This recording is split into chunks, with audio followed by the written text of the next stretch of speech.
భవన్‌కి వచ్చారు తెలంగాణ భవన్‌కి కేసీఆర్ బర్త్‌డే వేడుకలు ఎట్లా అనిపిస్తుంది?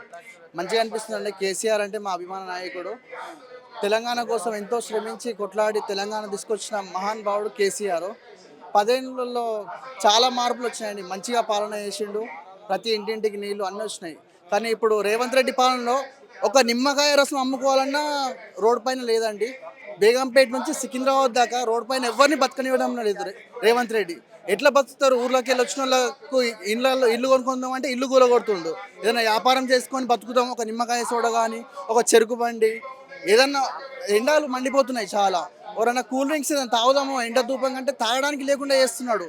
మా బేగంపేటలో మరి విపరీతంగా ఏసీపీ శంకర్రాజు గారు చాలా ఇబ్బంది పెడుతున్నారు. చాలా ఒక్కొక్కరు ఆ? మేము మా సోడా బండి అండి బేగంపేటలో.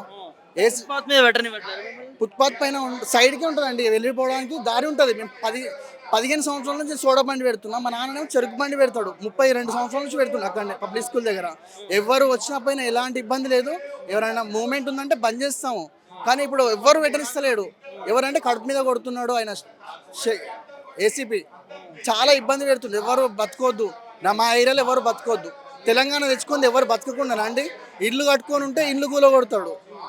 బండి పెట్టుకొని దంద వేసుకొని బతుకుతామంటే దండలు. మీరు వెళ్ళండి కావాలంటే బేగంపేట నుంచి సికింద్రాబాద్ ఏరియా సరౌండ్ చూడండి. ఒక్క ఒక్క బండి కూడా పెట్టుకోనివ్వకుండా వాళ్ళ పొట్టకూడదు. వాళ్ళ జీవనాధారం ఏంటండి? కరెక్ట్ మేము 10 నెలల నుంచి ఎదురు చూస్తాం. ఎండలు ఎప్పుడు వస్తాయి, ఒక దందా వేసుకుందాం, ఒక నిమ్మకాయ సోడా కానీ, ఒక చెరుకు రసం చేసుకుందాం అని ఇట్లా ఎదురు చూస్తాం. అసలు పెట్టుకొని ఇవ్వడం లేదు ఎప్పటి ఏసీబీ. నుంచి సమస్య మీకు ఇవి జరుగుతుంది? 2 నెలల నుంచి అండి. 3 నెలల నుంచి చాలా ఇబ్బంది. ఎట్లా బతకాలి మేము? ఇట్లా ఎండల కోసం ఎదురు చూస్తే ఎండలు కొడుతున్నాయి. ఇప్పుడు మాకు సీజన్ స్టార్ట్ అయ్యి 4 రోజులు అవుతుంది. దేవుడి దయ వల్ల ఎండలు ముందు వచ్చినాయి మాకు. మొన్నటిదాకా వర్షాలు చలికి ఎవరు తాగలేదు.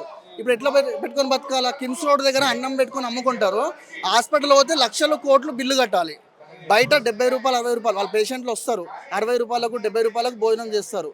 మళ్ళీ అందులోనే పోయి 500 పెట్టి భోజనం చేయాలంట. ఎట్లా?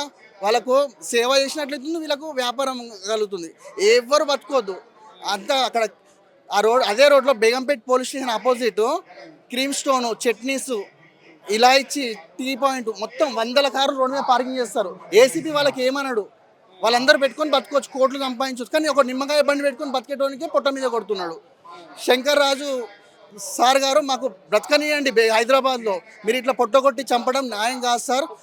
మేము ఎప్పుడు వచ్చినా మాకు మా ఎమ్మెల్యే గారు, మా శ్రీనివాస్ యాదవ్ గారు మాకు ఎప్పుడు రుణపడి ఉంటాం జీవితం మొత్తం. మాకు సార్ ఎప్పుడు వచ్చినా మాకు బండి పెట్టుకోవడానికి, సార్ ఇట్లా ఇబ్బంది అవుతుందంటే కరెంట్ ఇప్పించిండు, మాకు బండి పెట్టుకోవడానికి వెసులుబాటు కలిగించిండు. కానీ ఇలా పుట్టగొట్టే కార్యక్రమాలు మా సార్ ఎప్పుడు చేయలేదు.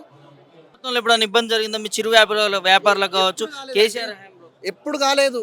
మేము ఎవడన్నా సీఎం గారు వెళ్తున్నారంటే బండి బంద్ చేయండి బాబు, ఒక 10 నిమిషాలు బంద్ చేసినాం, మళ్ళీ ఓపెన్ చేసుకున్నాం, రీఓపెన్.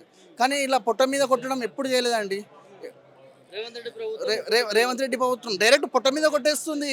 ఎవరైనా గరీబోళ్ళు ఇల్లు కట్టుకొని ఉంటే వాళ్ళ ఇల్లు కూడా కొడుతుంది. హైదరాబాద్కి ఎవరు రారు. ఇట్లా చేస్తే చాలా కష్టం అండి. మేము 10 పేదలకి హైదరాబాద్ నుంచి దూరం చేసే ప్రయత్నం జరుగుతుందా? చాలా ప్రాబ్లం చేస్తున్నాడు. ఇది ఇట్లా చేయడం న్యాయం కాదు. 100% అవుతుంది. ఏం చెప్తారు రేవంత్ రెడ్డికి సర్కార్కి ముఖ్యంగా? సార్ ఇలా చేయకండి సార్, పేదల కడుపు కొట్టకండి ప్లీజ్. పేదలు ఉంటేనే మనం అందరినీ చూసుకోవాలి. మనం ఉంటున్నాం, ప్రతి ఒక్కరికి ఉండాలి రూటు, అందరం పోవాలి, అందరం రావాలి. కానీ ఎవరికి ఇబ్బంది పెట్టాము. సైడ్కు పెట్టుకునే వాళ్ళకు పెట్టుకొనియండి. డైరెక్ట్ పొట్ట మీద కొట్టి ఇట్లా పోలీసు వాళ్ళు వచ్చి ఇబ్బంది పెట్టడం, క్రెయిన్లో వచ్చి క్రెయిన్లో వేసుకోవడం బండ్లు ఇట్లా చేసి.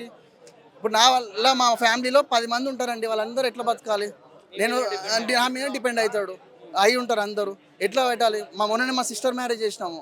పైసలు చాలా అప్పులు ఉన్నాయి. ఎట్లా బతకాలి మేము? రెక్కాడితే కానీ డొక్కాడని పరిస్థితి. చాలా సార్ అదే ప్రాబ్లం ఉంది. రికార్డితే డొక్కాడది. ఎట్లా బతకాలి మేము?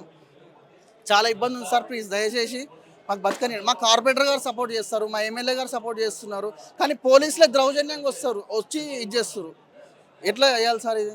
ప్లీజ్ దయచేసి ఇట్లా చేయకండి సార్ ప్లీజ్. జై తెలంగాణ.